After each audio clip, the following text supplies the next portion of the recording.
Hai brother Sugeng Rawing Channel, Lambe Movie, piye kabar rek? Semoga kita semua selalu sehat dan isi dompet pun juga sehat ya bre. Kali ini saya akan merangkum serial karya original Netflix berjudul I'm Not Okay With This. Pemain dari serial ini tak lain pernah mendapatkan peran juga dalam film It, dan serial I'm Not Okay With This ini disutradarai oleh Jonathan Entwistle. Jonathan Entwistle sempat sukses di film pertamanya yaitu The End of the Fucking World. Penonton setia Netflix pasti udah tahu banget nih sama dua serial ini. Dan film yang ia buat kali ini pun tak kalah seru. Film I'm Not Okay With This ini bergenre drama komedi, dan untuk video kali ini saya akan merangkum season 1 episode 1-3. Seperti biasa, kita tidak perlu berlama-lama, langsung kita mulai saja and enjoy this Lambe Movie. Mohon maaf. Enjoy this Lambe Movie.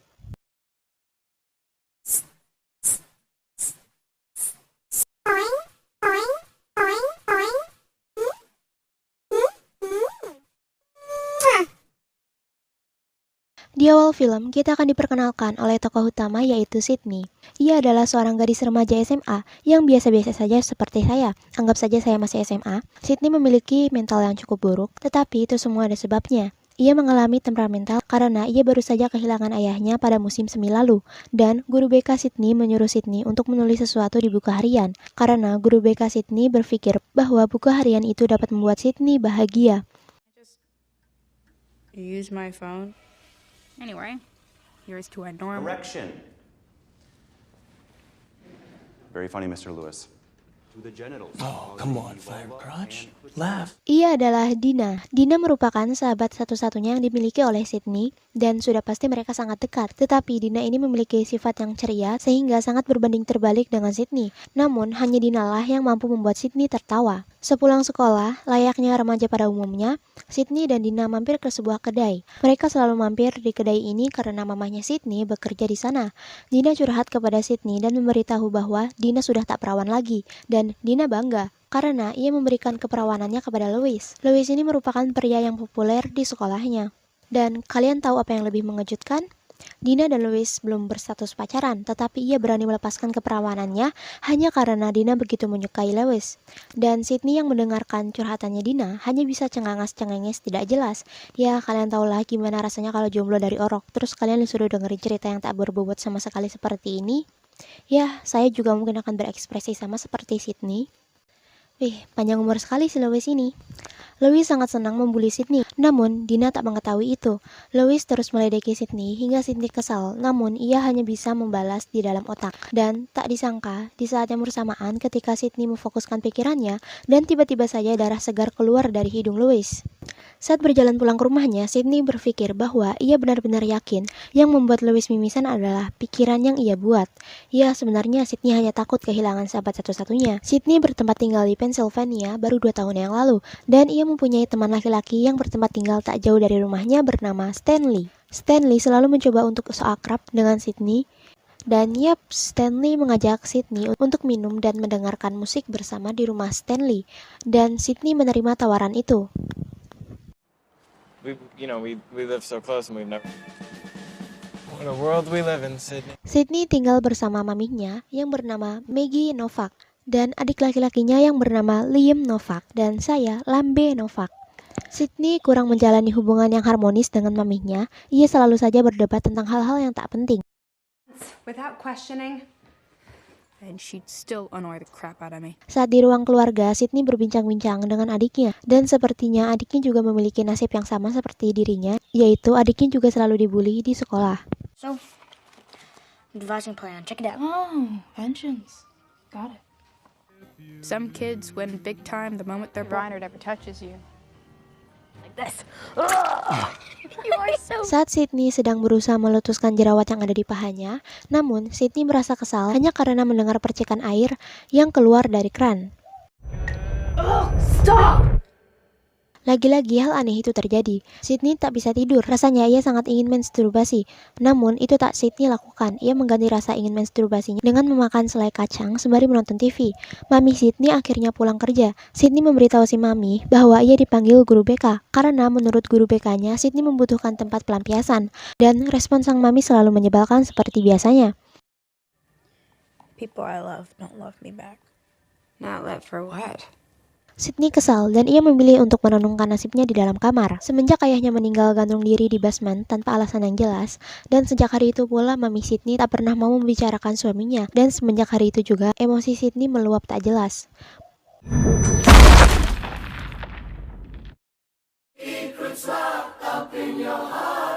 Semalam, Sydney yakin bahwa ialah yang meratakan tembok itu dengan pikirannya, tetapi ada hal yang lebih masuk akal, bahwa rumahnya memiliki fondasi yang buruk.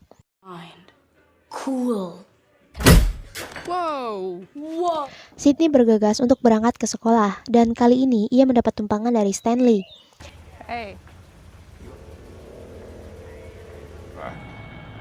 Like a whole. Can you believe? Singkat cerita, ketika Sydney pulang sekolah, ia ingin mengajak Dina untuk menemaninya membeli persediaan makanan. Namun, Dina tak bisa karena Dina harus menemani rapat doinya. Sydney pulang dengan perasaan kesal dan tak karuan. Lagi dan lagi, keanehan itu terjadi. Them fucking home. Sydney memutuskan untuk berjalan-jalan berkeliling kota menggunakan mobil Stanley. No, an hour. Are you kidding? Gladys. Stanley curhat tentang ayahnya, dan itu justru membuat mood Sydney menjadi down. It doesn't bother me. My life is way better when he's not around. There might be more to Stanley Barber. Sorry, I just need to. What are you, like a drug dealer or something? Mereka akhirnya sampai di minimarket ketika Sydney sudah cukup akan barang belanjaannya, namun justru duitnya yang tak cukup. Stanley ingin membayarnya, namun Sydney menolak. Ia memilih untuk mengurangi barang belanjaannya. Stanley Barber, nice to meet you. Di saat itu, ia merasa malu, kesal, dan tak karuan, seolah semua tekanan berada di kepalanya. Saat ia berbalik, and boom, semua barang-barang itu jatuh. Stanley mencoba untuk menenangkan Sydney dengan menawarkan rokok. Itu merupakan pertama kalinya Sydney menghisap rokok, dan entah mengapa semua beban yang ada di kepala Sydney seolah hilang. He did. I just had to try it. Try to numb what happened. Hingga petang tiba, Sydney dan Stanley menonton pertandingan football. Sydney merasa bahwa ia jatuh cinta kepada Stanley. Surprised you even come to this stuff. Mr. Bradley Lewis. This is as good as it gets for them. Saat pulang, Sydney mampir ke rumah Stanley. Oh, not true. Laserdisc. Saat di sana mereka berbincang tentang Raja Ubur-ubur dan Raja Kecoa. Hingga akhirnya Stanley bertanya apa rahasia yang dimiliki oleh Sydney. Sydney ingin memberitahu mungkin ia mempunyai kekuatan telekinesis. Namun akhirnya ia justru memberitahu kepada Stanley bahwa ia memiliki jerawat di paha. Dan mereka akhirnya melakukan ritual. I got pimples on my thigh. No way. Okay. Wait, seriously? Supreme. Holy. I mean, you cannot compete.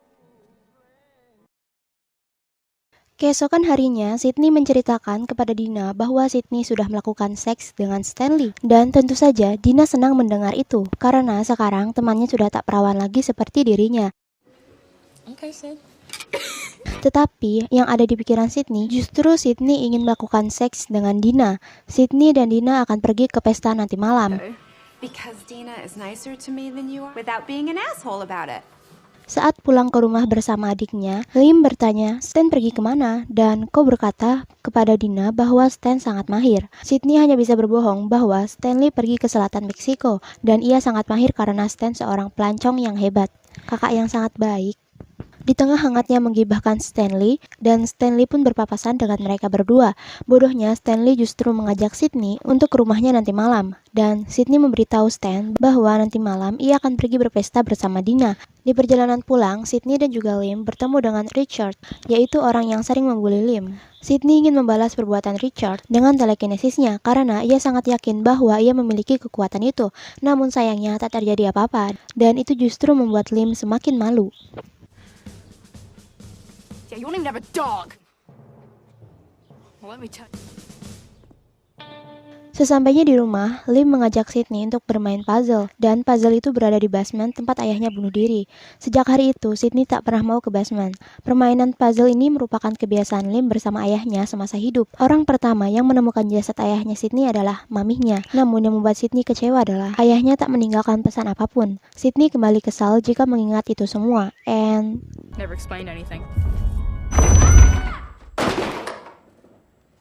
kali ini, Sydney membunuh landak peliharaan adiknya dengan kekuatan telekinesis tersebut. Mereka berdua menguburkan landak itu di samping rumah. Chug didn't do shit. I'm too sad. I was there for you at the end. They'll take good care of her. Fair. You're gone. Ketika ia sedih dan kesal memikirkan ayahnya, seketika buku-buku yang ada di atas meja melayang dengan sendirinya. Sydney merasa bahwa semakin banyak korban atas kekuatannya tersebut. Ketika waktu menjelang malam, Sydney dan Dina bersiap-siap untuk pergi ke pesta. Dina sangat frustasi untuk memilih baju yang mana yang akan ia gunakan. Apakah baju warna biru yang akan membuat payudaranya lebih besar 2 kali lipat, ataukah warna merah yang akan membuat bokongnya bahenol? Sekarang, Dina hanya perlu mendadani Sydney. Setelah mereka siap, mereka pun pergi ke pesta. Mereka berdua merasa gugup. Mereka akhirnya meminum vodka untuk menghilangkan perasaan itu. Good. Saat masuk ke dalam, Sydney dan Dina bersenang-senang. Mereka bermain bersama seolah tak ada beban hidup.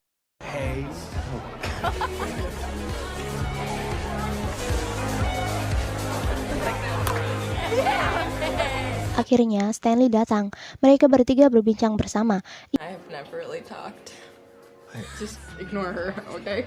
Ia adalah Jenny Taville. Seharusnya Jenny sedang direhabilitasi, tetapi mungkin ia ada di pesta ini karena rehabilitasinya berhasil. Sydney dan Dina pergi berdansa bersama, namun Sydney kembali seorang diri ketika Louis datang. Tentu saja itu mengacaukan mood Sydney. Sydney pergi keluar dari pesta dan ia memutuskan untuk bermain basket. Tiba-tiba saja Stanley datang dan Stanley mengajak Sydney untuk pergi bersamanya. Sebenarnya Sydney muak dengan Stanley. Entah mengapa ia baru menyadari bahwa ia tak memiliki perasaan apapun terhadap Stanley. Namun pada akhirnya yang terucap di mulutnya adalah bahwa ia menerima tawaran Stanley. Untuk memecahkan keheningan itu, Sydney izin untuk mencari Dina terlebih dahulu. Ternyata Dina sedang menangis di dalam kamar. Dina menangis karena ia baru saja bertengkar dengan doinya. Dan sebagai sahabat yang baik, Sydney mencoba menghibur Dina. Mereka berdua berbaring di atas ranjang, dan Sydney berhasil menghibur Dina. Kali ini, Sydney tahu mengapa ia tak memiliki perasaan apapun terhadap Stanley. Ternyata itu semua karena Sydney seorang lesbi, dan selama ini Sydney menyukai Dina. Sydney berpikir bahwa Dina juga memiliki perasaan yang sama kepadanya. Sydney mencoba untuk mencium Dina, namun Dina mengelak. Sydney tak percaya dengan apa yang ia lihat. Sydney benar-benar merasa malu. Ia takut bahwa Dina tak mau berteman dengannya lagi jika mengetahui bahwa Sydney menyukainya. Ia meluapkan kemarahannya dan rasa malunya dengan pergi dari pesta dan menuju ke hutan.